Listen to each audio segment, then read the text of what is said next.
the YouTube channel Master Learners. So today we're going to discuss about igneous rocks, sedimentary rocks and metamorphic rocks.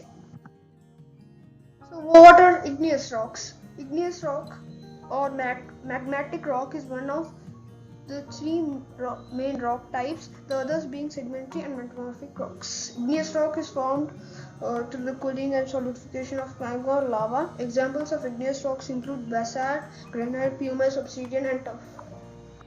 Now let's move on to types of igneous rocks. There are two types of igneous rocks: intrusive igneous rocks, extrusive igneous rocks.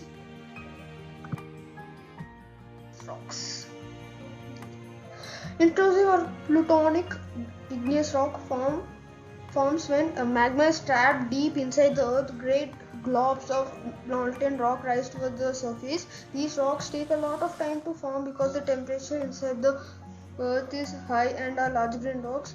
The temperature is high due to the presence of magma, and these are large grain rocks because they take a lot of time to form. Examples of intrusive igneous rocks are diabase, diorite, gabbro granite, pegmatite and peridotite. Extrusive igneous rocks. These are the rocks that form at erupting volcanoes and oozing fissures. The magma, called lava, when molten rock erupts on the surface, cools and solidifies almost instantly when it is exposed to the relatively cool temperature of the atmosphere. These rocks are fine grained rocks. Example of extrusive igneous rocks include andesite, basalt, dacite, obsidian, pumice, rhyolite, scoria, and tuff.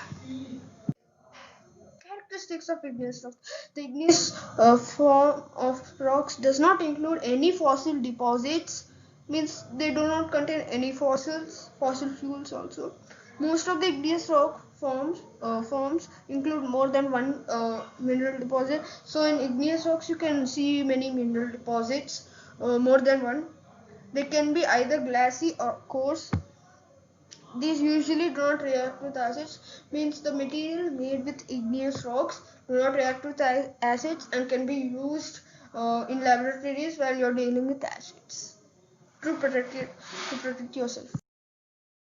Rocks. When water, ice and animals break igneous rocks into smaller fragments called sediments. These sediments are transported and deposited elsewhere by the agents of erosion. Over time, these loose sediments are compressed and hardened to form a layer of rocks known as sedimentary rocks.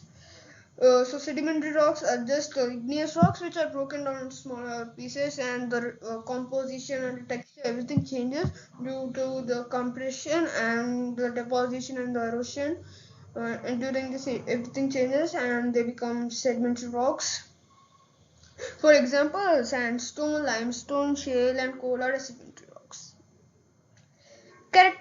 Now let's move on to characteristics of sedimentary.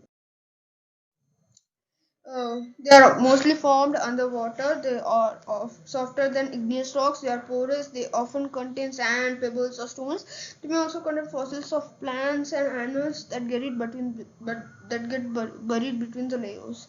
So, in igneous rocks, we have learned that they do not contain any like fossils, but here they contain fossils because they are mostly formed underwater. That's why they contain fossils of plants and animals. Now let's move on to water metamorphic. Metamorphic rocks started out as some other type of rock but have been substantially changed from their original igneous, sedimentary or earlier metamorphic form. Metamorphic rocks form when rocks are subjected to high heat, high pressure, hot, mineral-rich fluids, or more commonly some combination of these factors. Examples of metamorphic rocks include phyllite, schist, gneiss, quartzite, and marble. Now let's move on to characteristics of metamorphic rocks. Have been changed over time by extreme heat and pressure. Metamorphic rocks can be formed by pressure deep under the Earth's surface from the extreme heat caused by magma or by the intense collisions and friction of tectonic plates. Uplift and erosion help bring metamorphic rock to the Earth's surface. This video and subscribe to our channel Master Learners. Thank you.